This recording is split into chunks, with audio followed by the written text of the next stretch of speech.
perjalanan Nabi Muhammad SAW. Sebenarnya sirah nabawi, sirah itu perjalanan nabawi itu para nabi. Tapi di sini kajiannya bukan para nabi yang terdahulu, tapi di sini kajiannya adalah Nabi Muhammad SAW. Tapi di sirah nabawi Ibnu Hisham ditariknya dari Ibrahim. Dulu kita kan ngaji sirah nabawi Ibnu Hisham ya.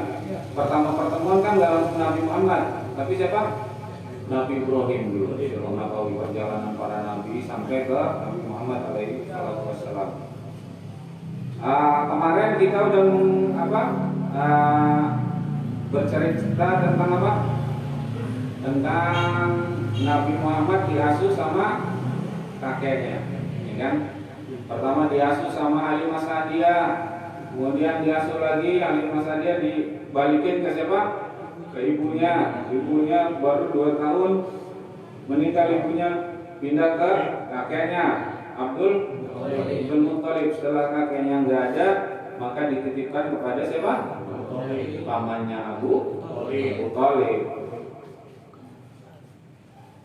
Berkata Syekh Safiur Rahman Al-Mubarakpuri, wa nahadha Abu Thalib bihaqqi bani akhihi ala akmali wajhi wa dhammahu ila waladihi wa qadamahu alaihim wa ikhtasahu bifadli ihtiram wa taqdir. Abu Thalib bersiap-siap nih, mau diambil Nabi Muhammad dari siapa? Dari siapa? Nabi Muhammad diambil kakeknya. Kakeknya kan udah meninggal, diambil dari rumah kakeknya, mau dibawa ke rumahnya. Bersiap-siap Abu Thalib, kemudian dikumpulin sama anak-anaknya Abu Thalib. Dikumpulin sama anak-anaknya Abu Thalib, wa qadamahu alaihim, dan dikedepankanlah Nabi Muhammad di antara anak-anaknya, diutamain.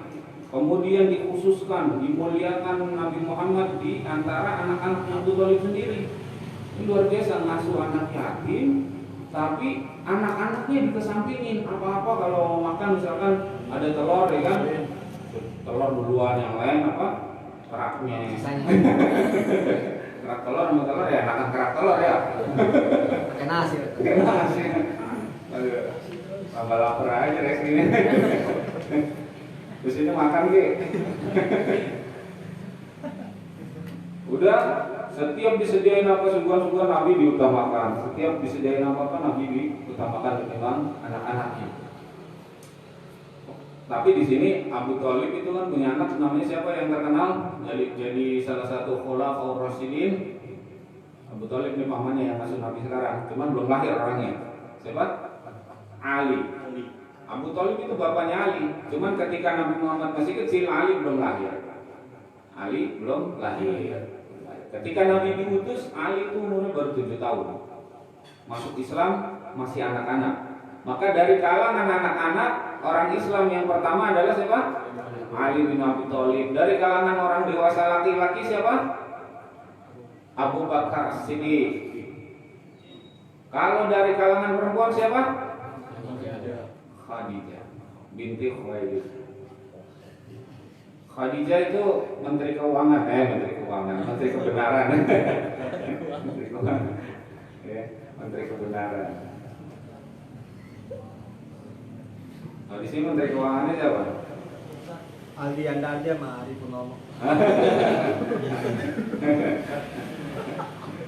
Aldi sama Ari Purnomo yang menteri keuangannya. Ini menteri keamanan. Menteri keamanan. Menteri keamanan. Menteri luar negeri apa ya? Menteri luar negeri apa ya? Ya, no. Receh. Ya. Ketika udah dikumpulkan Nabi Muhammad dikedepankan ketimbang anak-anaknya yang lain. Wa talaqa arba'ina sanatan yu'izul janibu. Dirawat selama 40 tahun sama Abu Thalib. Abu Thalib setia merawat Nabi. Kemudian apa?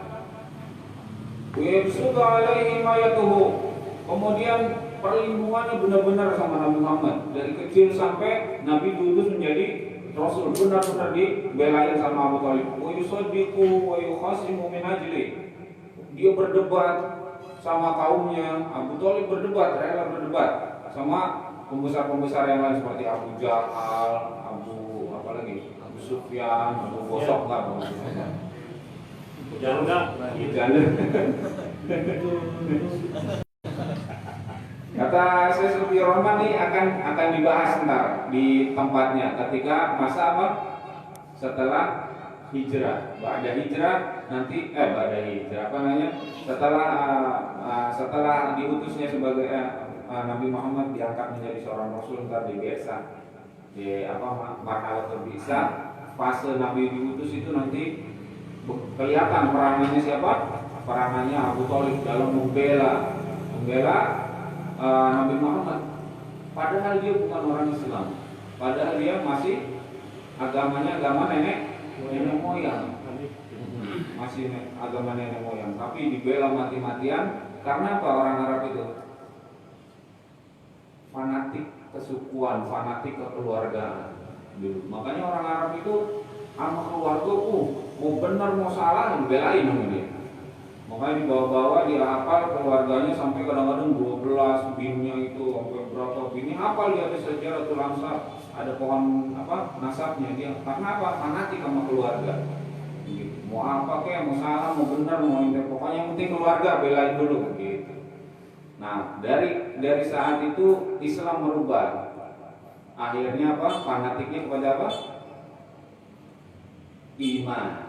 Satu iman. Makanya ada dalam Al-Qur'an dijelaskan waqfid janahaka lil mu'minin, turunkanlah sayap-sayap kamu di depan orang-orang beriman. Jadi fanatiknya, ta'assubnya kita ta'assub terhadap apa? Keimanan. Bareng-bareng kita beribadah, bareng-bareng kita nuntut ilmu, bareng ini fanatik kekeluargaan dari sisi apa? Keimanan. Makanya kalau udah kalau kita udah hijrah, kalau kita udah meninggalkan hijrah itu, kemarin saya bilang ada berapa? Ada 3. Hijrah apa? Hijrah tempat, hijrah orang, hijrah perbuatan. Hijratul makan, hijratul amal, hijratul safar.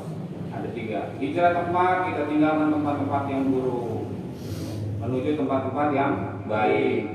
Hijrah safar, hijrah orang-orang yang buruk dulu tinggalkan, kemudian berkumpul dengan orang-orang yang baik. Tinggalkan bukan berarti putus silaturahim gitu. Kita biasa misalkan 5 jam atau mungkin sampai 10 jam sama orang-orang yang buruk, duduk bersama mereka, tinggalin 5 jam sampai 10 jam duduk sama orang yang baik gitu. Jadi pergaulannya yang ditinggalkan, tapi silaturahimnya jangan. Pergaulannya kita tinggalkan, silaturahimnya yang kita tinggalkan. Kemudian hijrah apa lagi? Hijrah amal. Tadinya amalnya buruk, hijrah tinggalin ke amalan-amalan yang baik. Begitulah. Makanya setelah kita hijrah, pentingnya kita itu mengutamakan kawan-kawan yang baik-baik itu tadi. Kalau kita duduk terus sampai nggak bisa istiqomah, hijrah kita nggak bisa istiqomah, terus keimanan kita selalu diuji terus. Orang kan kalau diuji dulu dia goyang, ya kan? Makanya Islam itu preventif, selalu menjaga jangan sampai, menjaga ini jangan sampai ini, menjaga ini jangan sampai ini. Makanya pencegahan Islam itu ininya syariatnya. Ketika kita bilang la taqrabu zina, Allah bilang la taqrabu zina, jangan dekati zina. Zinanya aja nggak boleh didekatin, mendekatnya aja nggak boleh. Gitu. Apa? Karena apa? Preventif, pencegahan. Jangan begini, jangan begitu, itu pencegahan kita. Karena kalau kita kerjain akan mendapat mudarat lagi yang lebih besar lagi. Begitulah kejadiannya waktu Nabi Muhammad diasuh siapa? Diasuh Abu Thalib. Kemudian ada kejadian, kata Syekh Safiur Rahman Al-Mubarakfuri, yustasqal ghamamu biwajhihi. Wah, ini awan gelap karena wajahnya. Suatu saat dalam riwayat Ibnu Asakir disebutkan padam tu Makkah wa hum fi qahtin. Saya, kata Jalhamah bin Irfaqah, katanya saya datang ke Mekah, kemudian di Mekah itu dalam keadaan kering kerontang. Orang-orang Quraisy bilang begini, ini tamu datang ke Mekah, kemudian melihat kering kerontang di Mekah nih, nggak ada air, nggak ada hujan. Kemudian orang Quraisy bilang ini, ya Abu Thalib, akhaqal wadi wa ajdabal iyali, fahalumma fastasqa. Kata orang-orang ini, orang-orang Quraisy, wahai Abu Thalib, kita kekeringan nih, keluarga kita kelaparan, katanya. Buruan minta hujan. Abu Thalib disuruh minta hujan. Kalau kita namanya apa? Istisqa, salat istisqa sekarang. Kalau dulu mau minta hujannya nggak tahu deh. Kalau dulu kalau pernah nonton ini nggak film Sunan Kalijaga. Itu semua akan disembelih bukan binatang tapi orang biarin hujan. Padahal ada dalam Islam istisqa. Kemudian Abu Thalib keluar nih. Abu Thalib keluar sama gulam, sama anak laki-laki. Yani Nabi Muhammad masih kecil. Nabi Muhammad masih kecil. Muka saat itu dalam keadaan terang benderang, ya kan? Karena memang kering kerontang. Samsud dujan. Tahu-tahu matahari itu gelap. Karena apa? Karena wajahnya Nabi yang terang, matahari langsung gelap. Ini begini ceritanya begini. Karena terangnya Nabi Muhammad keluar dari rumah Abu Thalib, dituntun Abu Thalib mau minta hujan, kemudian matahari langsung redup.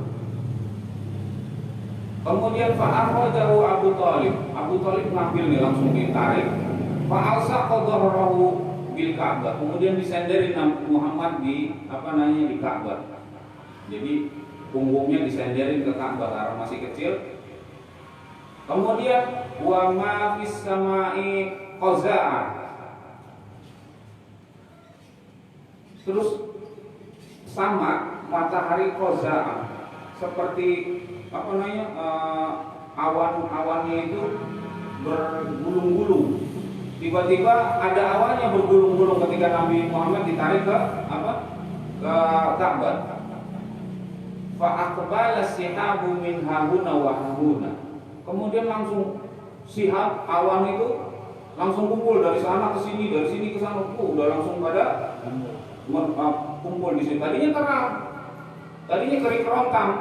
Nabi Muhammad keluar karena Abu Thalib mau istisqa, mau minta hujan, diganti karena cerahnya Nabi Muhammad matahari sampai redup. Makanya yustasqal qamamu biwajhihi, karena wajahnya itu matahari jadi langit jadi berawan karena wajahnya Nabi Muhammad SAW. Fa'adaqa, kemudian hujan, turunlah hujan. Wa fajarul wadi wa qadha nadi wal badiyu. Kemudian keluarlah air banyak. Waduh, ini langsung dari kering kerontang sampai mereka tidak kekurangan air. Kemudian dalam di umurnya isnatai asyara sanatan, di umurnya 12 tahun Nabi, ada yang mengatakan kila wa sahraini wa asharata ayyamin. Ada yang mengatakan 12 tahun 2 bulan 10 hari. Saya hitung ya. Nabi Muhammad waktu kejadian ini nanti nih ketemu pendeta Bahiro namanya. Bahiro Rahim. Ketemu pendeta Bahiro. Abu Thalib biasa rihalah tajiran ila Sam. Abu Thalib mau dagang ke negeri Sam. Ke negeri Sam. Sam itu sekarang ada yang tahu Sam itu negeri apa? Yunani. Wah. Sama apa? Palestina, Syria, Jordan sama Lebanon. Itu Sam, negeri Sam. Palestina, Syria, Yordania sama Lebanon dulunya namanya negeri Syam. Namanya negeri Syam. Kemudian Abu Thalib rihlah pergi dari Mekah menuju Syam. Mau ngapain? Mau dagang. Hatta wasala ila Basra. Kemudian sampai ke negeri Basra. Waktu itu Basra bagian dari negeri Syam. Dia ibu kota negeri Syam namanya Huran. Zaman dulu namanya ibu kotanya Huran. Di waktu itu al-baladil arabiyah, negeri-negeri Arab itu tahta hukmi Roman, di bawah hukumnya Romawi. Negeri-negeri Arab, Yaman itu dipimpin dipimpin sama siapa namanya? Yaman? Ada yang tahu nggak? Masih ingat nggak dulu pelajaran Nabi tahun gajah? Itu dari negeri Yaman, mau ngancurin Ka'bah, yang ngancurinnya asalnya dari negeri Yaman. Siapa yang Abraha. Yang mimpin Abraha Yaman. Abraha, tapi masih di bawah kekuasaan Romawi. Di bawah kekuasaan Romawi. Kemudian negeri Syam juga begitu. Palestina dulu namanya Ilya. Abu Sufyan pernah dagang ke Ilya, ke Palestina. Kemudian ada Raja Romawi, karena Romawi itu kan kayak ini kayak sekarang tuh negeri apa? Yang kayak Amerika tuh negeri apa? Iya, kayak dikuasa gitu. Terus rajanya setiap tempat ada raja, tapi ada satu yang paling gede gitu ya. Di Romawi itu. Nah, di Ilya ada penguasanya tapi masih di bawah kekuasaan Romawi, namanya Herakla. Namanya Herakla, mungkin kalau di bahasa Yunani Hercules kali ya. Herakla ketemu sama Abu Sufyan. Nah, Herakla ini orang yang cerdas. Kemudian ditanya, ada delegasi Arab nggak yang dagang ke Palestina? Ada. Kemudian dipanggil Abu Sufyan dan kabilahnya dan rombongannya itu. Katanya kalian ini orang-orang yang disunat ya? Kata Herakla gitu. Romawi kan nggak disunat. Kalian orang disunat karena dia baca nanti nabi terakhir itu adalah rajanya orang-orang yang disunat. Kemudian disunat semua, disunat semua, bener nih. Orang-orang ini timbul di negerinya dia. Gitu. Ada nggak satu orang yang ngaku-ngaku nabi? Oh ada, katanya. Kemudian Abu Sufyan ada, bener. Itu orang gila, orang ini. Abu Sufyan masih dalam keadaan musyrik. Gitu. Tapi dia cerita kayak gitu. Pas udah masuk Islam, Abu Sufyan cerita kejadian itu waktu di Herakla, waktu di Ilya. Kemudian diceritain lah semuanya. Dia mimpinnya orang-orang kaya atau orang-orang miskin? Orang-orang miskin ya, benar. Terus dia ditanya semuanya pas semua gitu. Oh, kalau akhirnya Herakla dalam hatinya udah mulai tertarik untuk Islam. Kemudian dikumpulin dewannya, MPR, DPR dikumpulin semuanya kan, dikumpulin, menteri-menteri dikumpulin. Gimana kalau kita ganti agama kita jadi agamanya Raja Arab itu? Wah, langsung kabur semua karena ketakutan Herakla. Karena apa? Sistemnya dia kan itu bukan monarki. Romawi itu bukan monarki, bukan raja itu satu-satunya penguasa, bukan, tapi dia masih punya dewan apa segala macam gitu yang bisa mengendalikan pemerintahan. Akhirnya pada kabur, dia takut akan kekuasaannya itu akan jatuh. Herakla akhirnya dia cuma bercanda, nggak, saya ngomong gitu cuma bercanda aja, kata Herakla. Jadi karena apa? Karena takut akan kekuasaan Islamnya, akhirnya dipending sampai dia akhir hayatnya Nabi beneran masuk Islam. Tapi Raja Habs, Raja Najasyi, Raja Habsah itu Nabi nyolatin waktu kedengaran ada kabar Raja Habsah itu meninggal, Nabi nyolatin. Raja Habsah itu sama di bawah kekuasaannya Romawi. Bahkan Abraha itu masih takut sama Raja Najasyi di Habsah itu, karena tadinya bawahannya Habsah, kemudian nyerang Yaman, kemudian ditaklukin Yaman, dipimpin oleh Abraha. Abraha masih bawahannya Raja Najasyi. Gitu. Nah itu semua Arab semuanya di bawah kekuasaannya Romawi. Waktu itu Romawi beragama apa? Agamanya Nasoro, Kristen agamanya. Cuman yang jadi saya masih terngiang-ngiang itu pertanyaannya Ibnul Qayyim, kenapa ketika diserang Ka'bah sama pasukan Abraha yang beragama Nasoro, notabene dia menyembah Allah. Nasoro kan menyembah Allah juga kan ya? Ini kan ada penduduk Mekah menyembah siapa?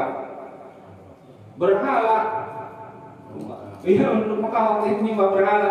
Tapi yang dihancurin sama sama Allah dengan dengan yang dipasukan bergajah itu, dengan diutusnya burung itu membawa batu dari Sijil. Yang dihancurkan penduduk Mekah yang menyembah berhala atau pasukannya Abraha yang notabene menyembah Allah? Pasukannya Abraha. Karena memang waktu itu akan diutuslah seorang nabi di negeri Mekah di seputar Ka'bah itu. Dilahirkannya dia, jadi disetting dulu sama Allah, tempatnya aja udah dimuliakan.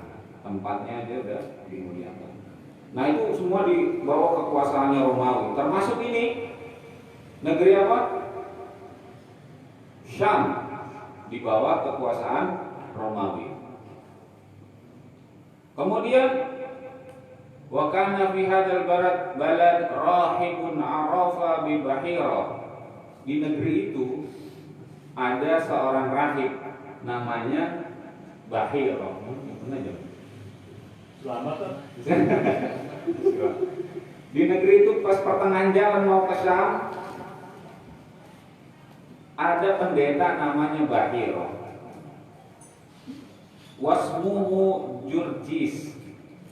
Dikenalnya sama orang Arab Bahira, atau ada yang mengatakan Buhaira. Tapi nama Romawinya Jurjis, nama Romawinya. Pendeta Kristen, pendeta Nasoro. Falamma nazala raqibu kharaja ilaihim. Ketika rombongannya Abu Thalib sampai di dekat rumah ibadahnya Bahira, tiba-tiba Bahira keluar, memuliakannya sebagai tamu, memuliakan rombongannya Abu Thalib sebagai tamu. Tapi sebelumnya Abu Thalib itu udah dagang ke Syam, Mekah. Belum pernah Bahira itu memuliakan orang-orang Arab. Belum pernah memuliakan. Apalagi sampai keluar pada saat itu, kejadian itu. Belum. Abu Thalib aneh, nggak pernah keluar nih. Wa kana la yakhruju ilaihim qabla dzalika wa arafa Rasulullah sallallahu alaihi wasallam bi sifatihi. Dia nggak pernah keluar sama sekali. Sebelumnya, padahal orang Arab termasuk Abu Thalib bolak-balik boro-boro menyambutnya sebagai tamu, mengajaknya makan, masuk ke dalam rumah. Keluar aja nggak pernah pendeta Bahira. Kalau delegasi Arab kabilah dagangnya orang Arab lewat dekat tempat ibadahnya dia. Tapi dia keluar karena apa? Bahira mengetahui ada ciri-ciri yang lain nih, enggak seperti biasanya di kabilah ini. Wa arafa Rasulullah sallallahu alaihi wasallam bisifati. Kemudian dia Bahira mengenal salah satu orang dia sebagai Rasulullah karena ada sifat-sifatnya yang dia tahu dari kitab-kitabnya. Tahu nih Bahira. Faqala wa huwa aqidun bi yadihi. Kemudian dikatakan nama Bahira sambil megang tangannya Nabi Muhammad yang masih kecil itu. Umur berapa dia? Nabi Muhammad tadi 8 12 tahun. Dipegang hada sayyidul alamin. Orang ini pemimpinnya alam. Pemimpin dunia nih orang ini. Kata pendeta Bahir.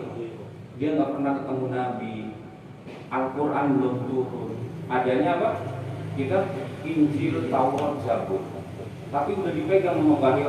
Hada sayyidul alamin. Ini pemimpinnya alam. Tepat nggak perkataannya Bahir? Tepat. Dari mana dia dapatnya? Apa dari Al-Quran? Bukan. Dari kitab-kitab sebelumnya. Karena dia agamanya apa? Nasoro.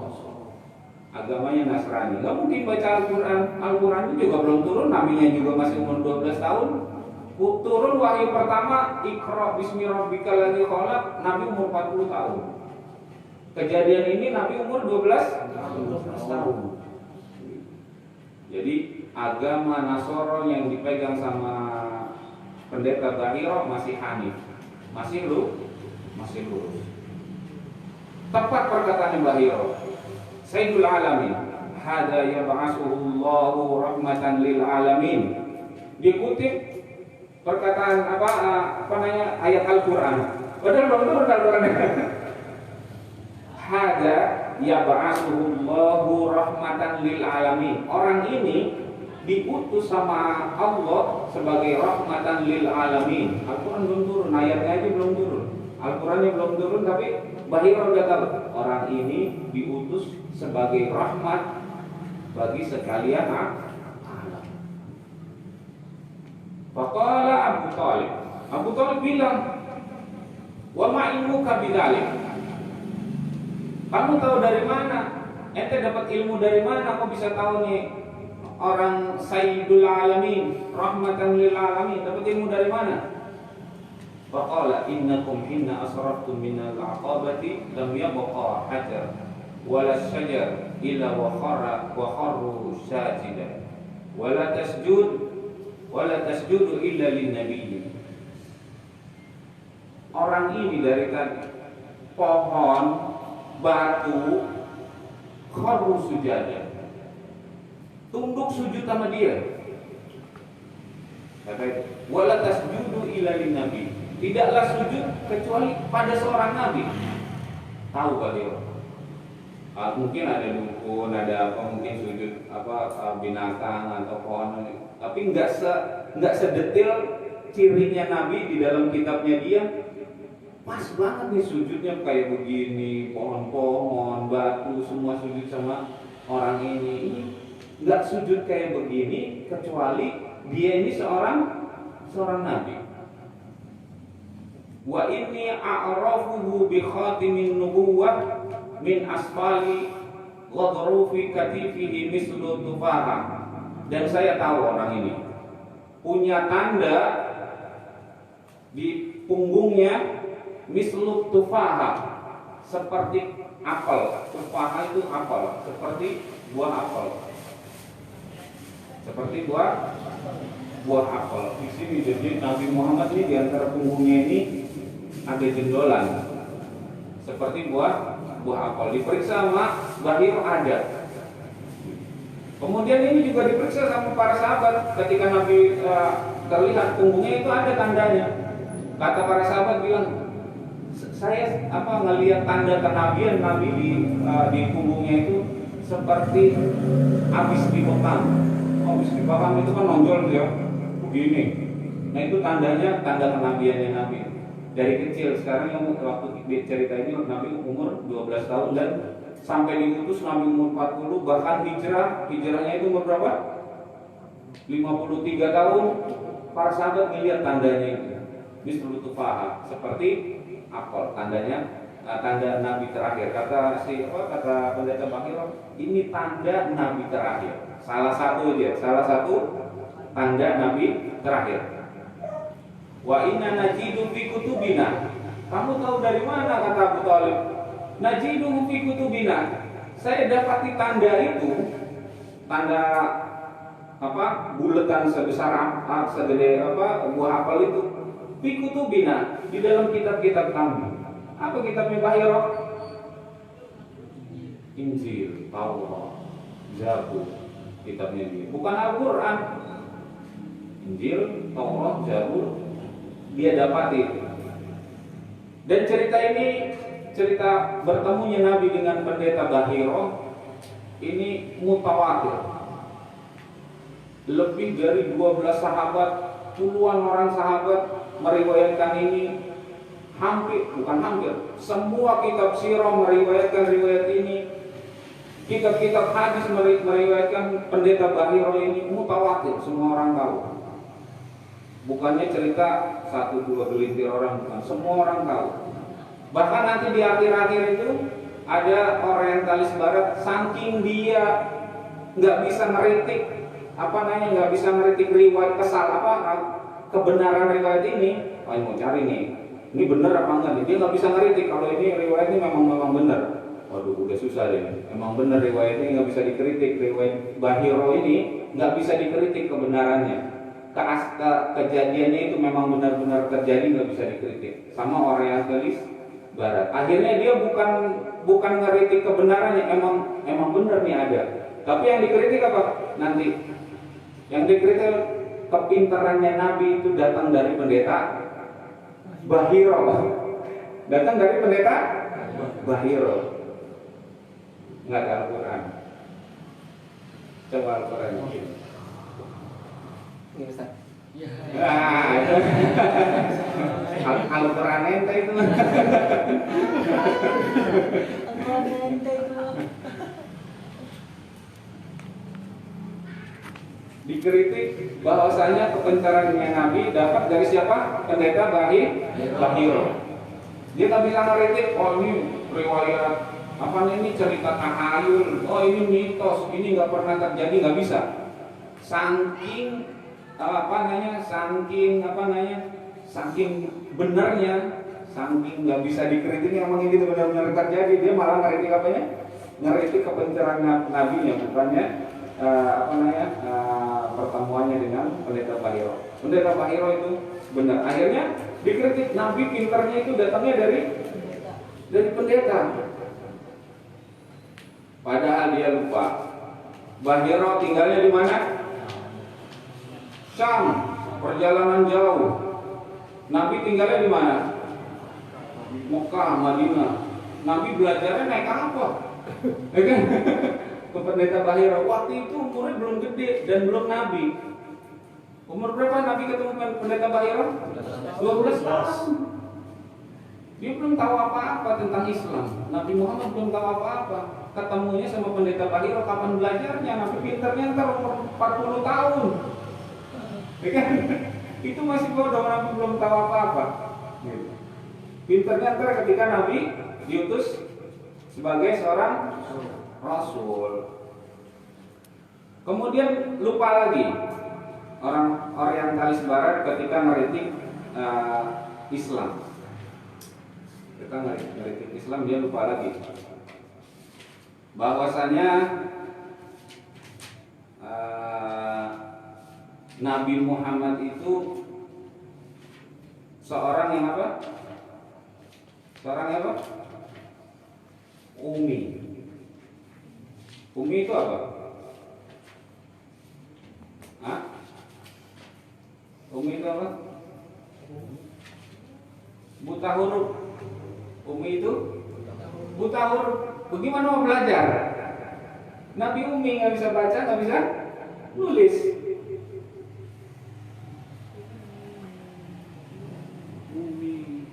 Umi. Nanti bisa lihat di surat Jumu'ah. Surat Jumu'ah bisa lihat. Kata Allah, A'udzubillahi as-sami'il 'alim minasyaitonir rajim. Yusabbihu lillahi ma fis samawati wa ma fil ardi malikil quddusil azizil hakim. Ayat pertama. Ayat kedua ini yang jelas. Huwa alladzi ba'atsa fil ummiyina rasulan minhum yatlu 'alaihim ayatihi wa yuzakkihim wa yu'allimuhumul kitaba wal hikmata wa in kanu min qablu lafi dhalalin mubin. Ummi. Nabi Muhammad itu seorang yang ummi. Huwa alladzi ba'atsa fil ummiyin. Nabi diutus di tengah-tengah kaum yang ummi, bahkan nabinya sendiri ummi. Surat Jum'ah ayat kedua, Anda bisa kalau mau buka. Bagaimana Nabi Muhammad belajar sama pendeta Bahiro yang pintarnya kayak gitu, bisa baca kitab, bahasanya itu Nasoro, bahasa Injil itu bahasa Ibrani, ada yang bahasanya dulu bahasa Suryani. Ini yang dipakai sekarang sama bahasa Ibrani yang dipakai sama orang-orang Israel. Susah. Pendeta Bahiro pintar nulis, pintar baca. Nabi Muhammad sampai meninggal ummi. Sampai meninggal nggak bisa baca, nggak bisa nulis. Belajar dari mana? Nabi Muhammad pintarnya diajarin siapa? Jibril, diajarin Allah Subhanahu wa Ta'ala. Semua akses duniawi diputus sama Allah dari bapaknya. Nggak mungkin ngajarin Nabi. Nabi Muhammad dalam perut bapaknya meninggal, diajarin sama ibunya 2 tahun, ditinggal ibunya. Diajarin sama kakeknya Sayyidul Makkah, pemimpin Makkah, nggak mungkin masih kecil, belum diutus sebagai seorang nabi. Dititipin sama Abu Thalib. Abu Thalib nggak bisa apa-apa, miskin, wawasannya kurang. Ini kan bahkan yang jadi pemimpin siapa? Abu Jahal. Abu Jahal bukan Abu Thalib. Abu Jahal. Karena apa? Karena dia miskin dan wawasannya kurang. Abu Thalib. Walaupun dirawat sampai 40 tahun sampai Nabi Muhammad diutus sebagai seorang Rasul, nggak mungkin Abu Thalib mengajarin apa, mau ngasih bantuan apa. Abu Thalib orang miskin dan nggak wawasannya nggak luas. Bahkan Abu Thalib meninggal sebelum Nabi Muhammad meninggal. Jadi pertengahan perjalanan Nabi Muhammad masih dakwah di Mekah, Abu Thalib meninggal. Dakwahnya ntar yang luar biasa adanya di mana? Di Madinah. Abu Thalib udah nggak ada. Hamzah udah nggak ada. Hamzah cuma ikut perang Badar doang. Perang Uhud meninggal. Nggak ada lagi saudara-saudaranya Nabi. Khadijah yang bantuin mati-matian meninggal di Mekah. Nggak ada, akses ke dunianya diputus. Dari keilmuan, dari keluarga, dari harta diputus. Karena apa? Karena kalau bersambung terus sampai Nabi Muhammad meninggal dan dibantu terus, itu jadi celah untuk orang-orang yang nggak senang sama Islam. Nabi Muhammad sendiri ada bersama dengan para sahabatnya. Para sahabat ini gimana? Para sahabat ini macam-macam. Ada orang kaya paling 1-2, Utsman, terus Abdurrahman bin Auf, terus siapa lagi? Abu Bakar Siddiq. Berapa orang doang? Nabi Muhammad meninggalkan 124.000 orang sahabat. Cuman berapa gelintir orang yang kaya? Yang ribuan orang itu gimana? Gitu. Jadi diputus akses keduniaan yang membuat Nabi Muhammad itu seolah-olah seperti dibantu. Enggak, padahal yang membantu siapa? Allah Subhanahu wa Ta'ala. Maka ketika mau membangun masjid di Madinah, Nabi Muhammad sampai gotong ini batu. Terus ini mereka bernasib untuk menyemangatkan gairah kerja waktu membangun Masjid Nabawi. Kemudian ada yang mau sedekah nih ceritanya. Waduh, Nabi dari tadi kagak makan-makan. Mau makan-makan sedekah, ada anak kambing kecil, cukup buat Nabi doang gitu. Anak kambing ya kecil. Kalau ukuran orang Arab ya kurang anak kambing gitu. Karena orang Arab itu makan dagingnya segini, nasinya sekepel gini. Kalau kita makannya segini, dagingnya segini tuh, rendang ya kan. Nasinya kan segini, udah paling makan itu. Rendang, makan rendang ya kan, nasinya segini, dagingnya segini. Nopal itu. Orang Arab kan juga ada gede, nasinya cuma sedikit. Kurang nih, cuma Nabi doang yang dapat nih. Akhirnya apa? Katanya jangan dibuka dulu itu itu panci, jangan dibuka dulu. Ntar saya yang nuang-nuangin kata Nabi. Kemudian dituangin sama Nabi, istrinya ini pas apa namanya, pas Nabi pulang ngajak sahabat, makan nih, masih pulang makan nih, kita makan. Wah istrinya bengong, waduh, wah kalau kita ngundang Nabi, nanti kenapa semuanya diundang kemari gitu. Nggak tahu, emang kamu bilangnya ngundangnya Nabi doang apa semuanya sih? Ngundangnya Nabi doang, kenapa kok datang semua? Mungkin Nabi yang ngundang. Kata istrinya, kalau begitu kita serahkan aja sama Rasulullah. Kepercayaan mereka yang bisa keluarga kita serahkan aja sama Rasulullah. Biarin di dapur, katanya Nabi yang menuangin sendiri. Tuangin, banyak sahabat, tuangin. Itu aturan buat sendiri, semuanya kenyang, semuanya makan, termasuk Nabi. Hatta sampai tersisa buat si Sahibul Bait dan juga dibagiin lagi sama tetangga-tetangganya yang lain. Ini apa namanya? Alamat nubuwah, tanda-tanda kenabian Nabi Muhammad SAW. Dan ini juga saya sampaikan riwayat ini untuk menjelaskan bahwasanya nggak ada bantuan duniawi. Semuanya datang dari Allah Subhanahu wa Ta'ala.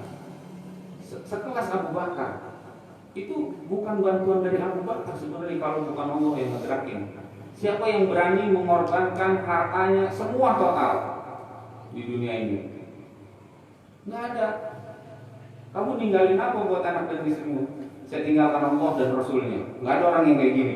Kalau nggak digerakin sama Allah Subhanahu wa Ta'ala. Kamu sedekah berapa? Ini semua harta saya. Terus kamu ninggalin apa buat anak dan Allah dan Rasulnya? Jadi semua bantuan ini sebenarnya Allah yang ngegerakin. Kemudian ketemu sama pendeta Bahiro, dia dapetin dari kitab-kitabnya mereka, wasa'ala Abu Talib an yarudahu wa la yaqdimu bihi illa Syam khaufan alaihi minal yahud. Kata Bahiro minta sama Abu Talib, bawa begini anak, bawa pulang, jangan sampai kamu menginjak negeri Syam bersama anak ini, karena di tengah perjalanan, di tengah Basra, di tengah kota Basra, belum sampai ke negeri Syam. Jangan sampai dia nginjak negeri Syam bersama dengan kamu, anak ini. Kemudian Abu Thalib mengutus beberapa orang dan juga anak-anak kecil yang lainnya untuk masuk sini deh.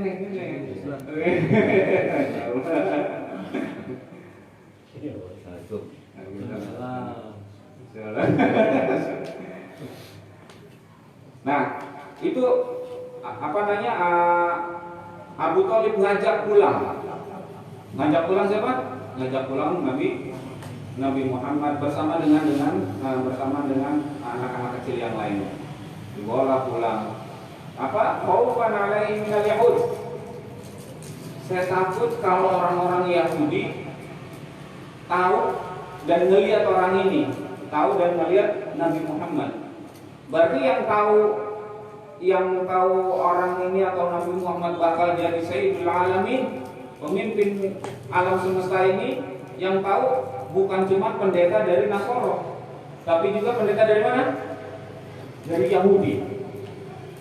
Bukan semua pendeta dari Nasoro yang tahu bahwasanya ini akan menjadi Sayyidul Alamin, tapi juga pendeta Yahudi tahu ini akan menjadi Sayyidul Alamin, pemimpin alam semesta ini. Kemudian dibawa pulang lah. Kemudian pas genap 15 tahun umurnya, kemudian Nabi hadir di sebuah perang. Namanya perang Harbul Fijar, perang Fijar. Waktu itu Nabi cuma datang umurnya 15, belum waktunya untuk perang, cuma dia datang bawain anak panahnya, anak panah paman-pamannya, ngasihin, Pak, paman panah berat. Nabi Muhammad di belakang, mana panah nih? Set, sini set. Nabi Muhammad cuma nyegain panah doang. Ini pendidikan juga. Umur 15 tahun Nabi mulai dibiasakan ngelihat peperangan. Karena apa?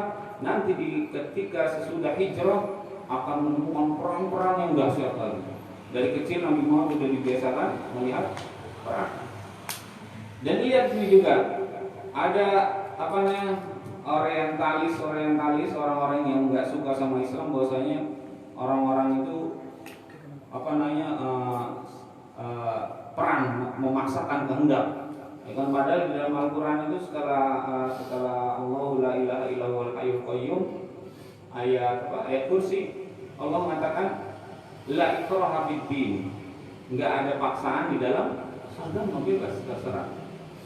Tapi ini dikritik Islam nih, wah itu perang-perang mulu, ikan orang Islam perang-perang mulu. Lihat sejarahnya, ada namanya ada marhalatus sabri. Sebelum perang ada fase kesabaran, Nabi dia apain diem aja dalam perang. Ada juga ada marhalatul difa, naik ada marhalah pertahanan. Kalau diserang baru kita perang, kalau nggak diserang enggak. Itu seperti perang Badar, perang Uhud. Kalau nggak diserang Nabi enggak. Setelah itu baru udah fase pertahanan, perang-perang yang masa pertahanan, kemudian ada marhalatul hujum, ekspansi. Dan nggak cuman langsung diperangin, enggak, ditawarin dulu perdamaian. Gitu. Mau nggak ngikutin Islam? Kalau nggak mau, ente akan celaka. Kalau mau ente akan masuk surga. Begini ditawarin gitu.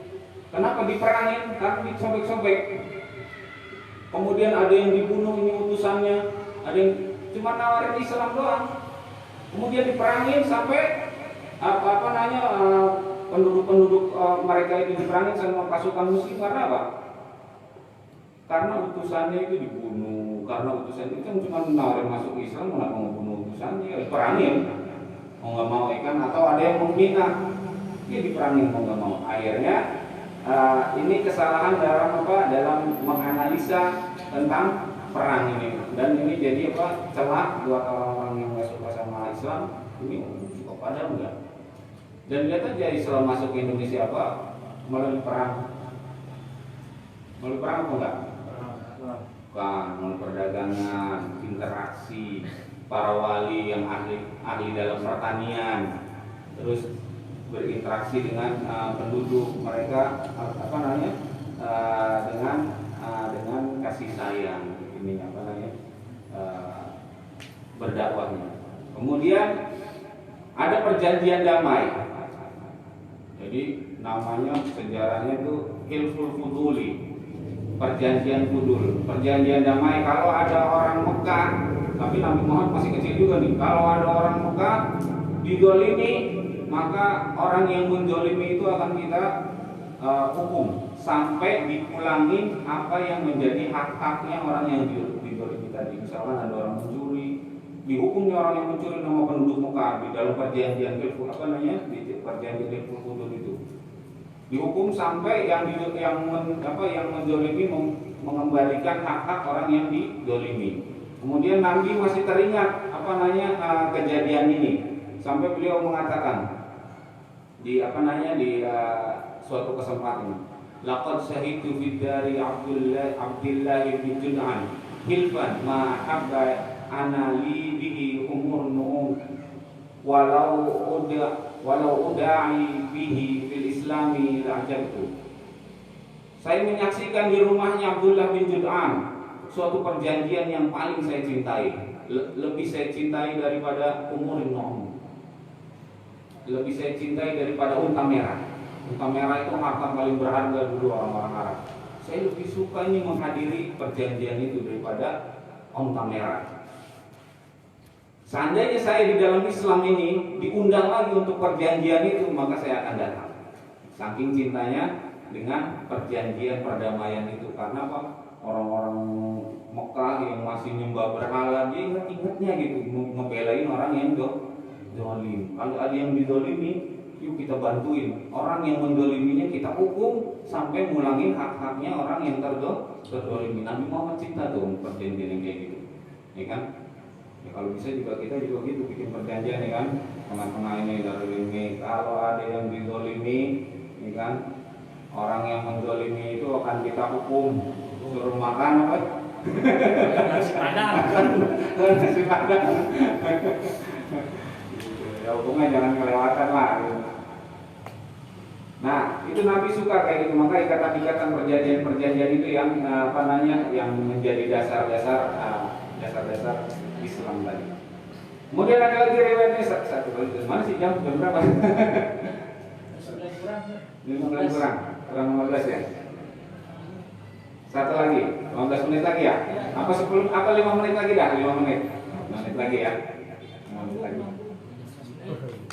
Sampai jam 9. Buset. Namanya hayatul qadar, kehidupan yang sulit. Di masa mudanya Nabi, kita nggak mendapati kecuali Nabi berusaha sebagai seorang apa? Sebagai seorang apa kemarin? Pengembala. Ra'aha fi Bani Sa'ad. Nabi mengembala dombanya Bani Sa'ad. Mengembala dombanya Bani Sa'ad. Wa fi Makkah li ahliya ala qararid. Di Mekah Nabi menggembala dombanya orang-orang Mekah dengan beberapa kirot. Ketika umurnya 25 tahun baru mulai Nabi mengenal apa? Perdagangan. Nabi berdagang menuju Syam fi mali Khadijah radhiyallahu taala anha. Dengan hartanya siapa? Dengan hartanya Khadijah. Nah, udah mulai kenalnya sama Khadijah nih Nabi nih. Iya, ini apa namanya? Kisah ini. Kisah romantis, entar kesananya kisah romantis. Nabi udah kenal Khadijah. Umurnya 25. Khadijah umurnya 40 tahun. Nah ini ngomong yang tua. Ngomong ya, ini yang muda. Ini yang tua lah. Kemudian Ibnu Ishaq mengatakan, "Kana Khadijah bintu Khuwailid imra'atan tajiratan zata syarfi wa malin." Ibnu Ishaq bilang Khadijah itu perempuan yang tajir, perempuan yang kaya raya, saudagar, dan juga perempuan yang mulia dan hartanya banyak. Waktu itu perempuan yang paling kaya raya itu Khadijah. Kalau sekarang siapa? Istrinya Najar itu Musdalifah. Musdalifah jadi kurang cantik ya. Sakingan Khadijah. Kemudian orang-orang Arab di orang-orang Mekah itu minta kerjasama sama Khadijah. Minta barang-barang dagangan biar bisa dijual belikan sama pemuda-pemuda Arab atau orang-orang lelaki Arab. Ente punya modal ini lah bahasanya begitu. Kemudian mengadakan tudharibuhum iyahu bisyai'in taj'alahu lahum. Kemudian mengadakan mudharabah. Mudharabah itu kerjasama. Hari ini rada lama nih, kelamaan ini. Apa tapi? Satu kali lagi. Satu kali lagi. Mengadakan mudharabah, habis itu mudharabah itu kerjasama.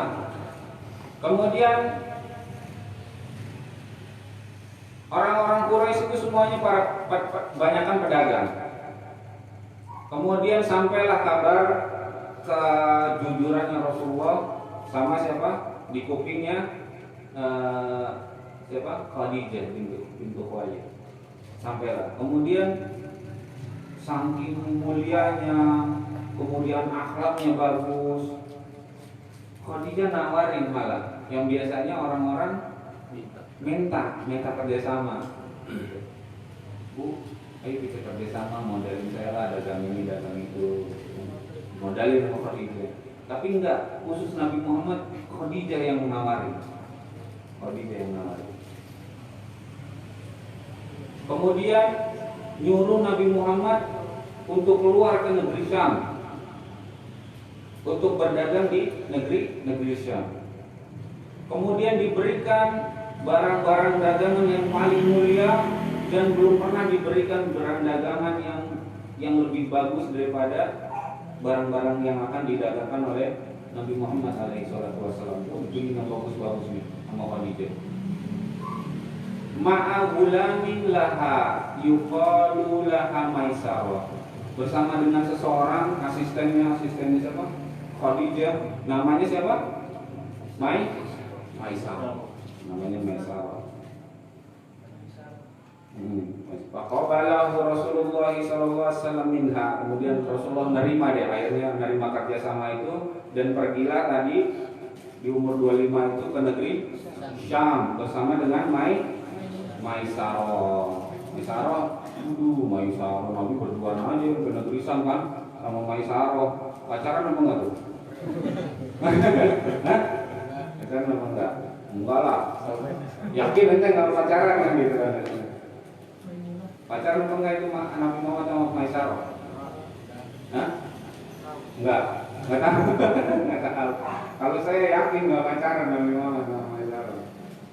Karena Maisarah itu laki-laki bukan perempuan.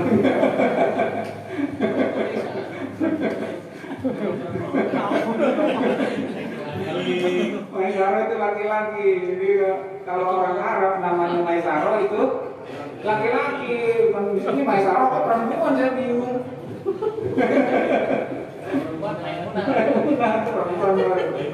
Maisarah itu laki-laki. Tanya ini, wah ini udah pikirannya udah kotor duluan nih kamu, mau pacaran sama Maisarah. Maisarah itu bukan perempuan, laki-laki. Orang Arab mau Maisarah ya laki-laki. Iya, sekarang ini lagi di dalam Al-Quran ada dijelaskan Nabi ketika perang Gajah Allah mengutus burung apa? Berbondong-bondong. Burung apa nih ya? Berbondong-bondong. Berbondong-bondong apa lagi ya? Berbondong-bondong. Berbondong-bondong apa lagi ya? Ada terjemahan apa enggak di situ? Al-Quran terjemahan. Hah? Ababil ya? Ababil apa berbondong-bondong? Allah memutus burung apa? Berbondong-bondong. Orang berbondong-bondong apa burung ababil? Berbondong-bondong. Enggak, ente baca. Kalau saya yang baca ente nggak percaya lagi. Siapa yang bilang burung ababil? Ngacung. Burung ababil yang bilang burung ababil. Nih. Akbar, kasih surat Al-Fil itu. Surat Al-Fil. Katanya burung berbondong-bondong ya. Itu yang menerjemahin bukan saya tuh. Hah? Burung ababil atau burung berbondong-bondong kita bilang? Burung ababil berbondong-bondong. Burung ababil ya. Buka surat Al-Quraisy. Alam taro kaifa Al-Fil. Surat Fil. Surat Fil ayat ketiga. Kita baca terjemahannya. Saya baca bahasa Arabnya ya. Wa arsala alaihim tayran ababil. Tayran ababil. Itu kan ngerti bahasa Arab. Butuh apa? Terjemahan. Terjemahannya apa? Tayran ababil. Burung berbondong-bondong, bukan burung ababil. Jadi orang Arab bilang itu ababil itu sifat. Ababil itu sifat. Kalau ini santri Darul Ilmi keluar berbondong-bondong namanya santri ababil. Santri ababil karena berbondong-bondong beramai-ramai. Yang percaya lihat Al-Quran, kalau mau percaya burung berbondong-bondong atau burung ababil? Berbondong-bondong. Burungnya namanya apa? Hah? Burungnya ada namanya di di tafsir Ibnu Katsir. Nah, berbeda. Di tafsir Ibnu Katsir ada namanya.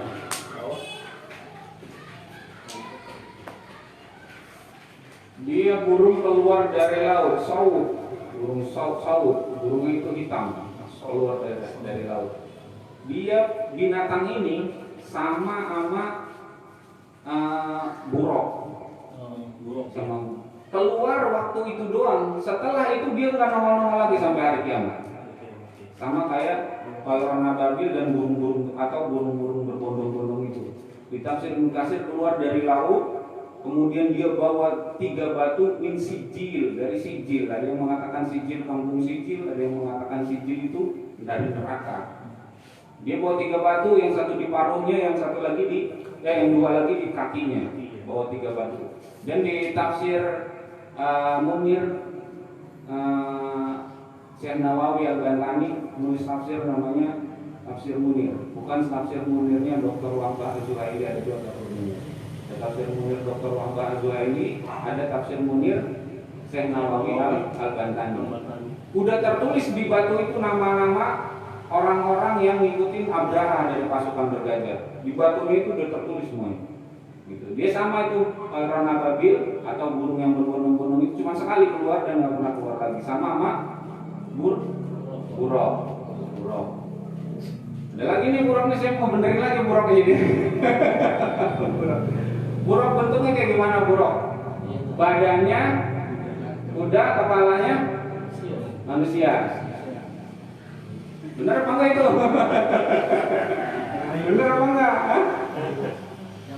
Manusia, ya kepalanya manusia. Perempuan apa laki-laki? Hah? Kepalanya perempuan apa laki-laki, Bang? Manusia. Laki-laki. Perempuan kan? Orang gondrong ya kan? Kayak bibir merah enggak? Coba yang punya handphone ada ininya, ada datanya. Buka apa? Buruk. Gambar tapi ya di gambarnya. Buka buruk. Tapi kan sekarang nggak boleh dipanjang Ustaz, apa gimana ya Ustaz? Itu ada yang majang, ada yang apa ya kan? Ini saya mau cerita doang ini. Kalau percaya syukur, nggak percaya udah. Saya cerita doang. Ya kan, gondrong kan? Pakai bibir merah nggak? Pakai nggak? Pakai peng ya? Coba kasih lihat coba. Jangan kasih. Jangan kasih lihat. Lihat masalah kali itu. Ya.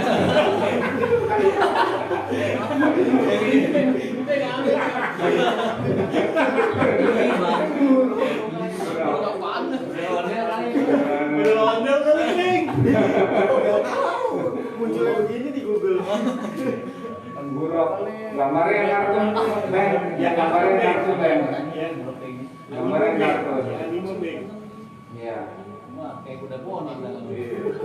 Ini takutnya di mana sekolah gimana belajarnya? Buruk itu apa katanya? Kuda tuh apa? Ada kepalanya apa? Saya Manusia. Perempuan apa laki-laki? Perempuan. Pakai bibir merah nggak? Pakai. Emang dulu udah bibir merah ya? Iya. Terus rambutnya gondrong? Iya. Gondrong. Di bonding apa enggak? Enggak tahu.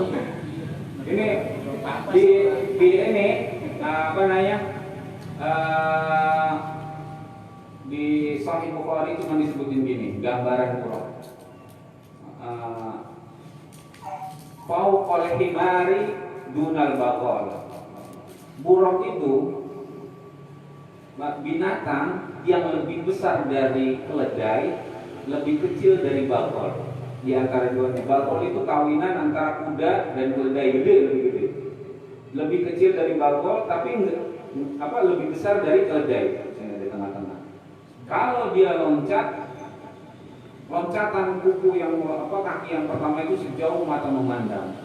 Diriwayat Imam Bukhari dalam kitab Sahihnya. Sahih ya. Nggak diriwayatin kepalanya ini punya sayap ini dan itu, nggak diriwayatin. Tapi ada riwayat yang lain kalau sayap. Tapi kalau kepalanya manusia itu nggak ada riwayat yang sahih, nggak ada. Kepalanya manusia. Ini khawatir kalau memang itu benar. Nabi kan semalaman. Kan gitu buruk cepat jalannya. Megangannya megang apa? Kan? Waduh, megangan perempuan leher. Aneh, khawatir itu. Tapi kan kenyataannya nggak begitu.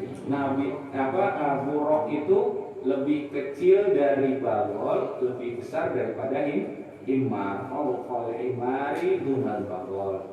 Lebih kecil dari bagol, lebih besar daripada himar. Dan nggak pernah nongol kecuali di hari itu. Setelah selesai nggak pernah nongol lagi sampai hari kiamat. Sama seperti burung yang berbondong-bondong tadi. Ya ini apa namanya pembenaran riwayat. Terus satu lagi tadi apa? Maisaro. Kamu pacaran nggak sama Maisaro itu waktu ke Syam?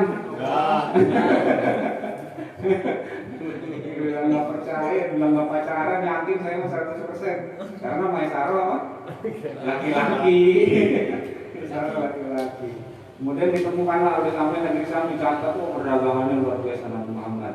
Kemudian makin ini, ntar dilihat Nabi siapa namanya Khadijah mutus lagi karena dia perempuan, malu mutus temannya untuk menyelidiki, kemudian ngasih ya dulu kan belum ada WA, belum ada SMS kan, ini suratannya kasihin sama apa kawannya Khadijah.